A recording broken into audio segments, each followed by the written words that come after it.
অভিষেক শর্মা ও বৈভব Suryavanshi opening করেছে। 10 over শেষে তারা দুইজনই মাঠে আছে এবং রানের স্কোরটা কত হতে পারে একবার নিজেই অনুভব করে।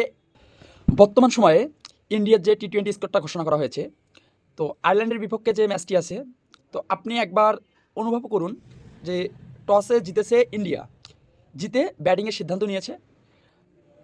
অভিষেক শর্মা ও বৈভব সূর্যবংশী ওপেনিং করেছে।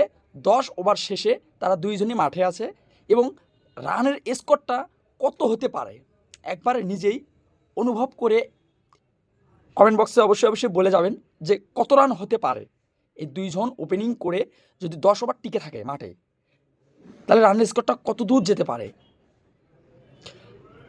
আরেকটা কথা বলি, যদিও কোনো ক্রমে একজন আউট হয়ে যায়, তারপরে নামবে কে? ঈশান কিষান।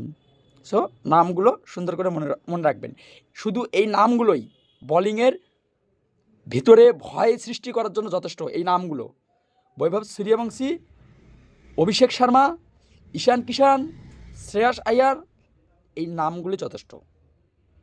তো বলে যাবেন, আপনি বলে যাবেন যে 10 ওভারে ঠিক কত রান হতে পারে ওপেনিং জুটিতে, বলে যাবেন। ধন্যবাদ।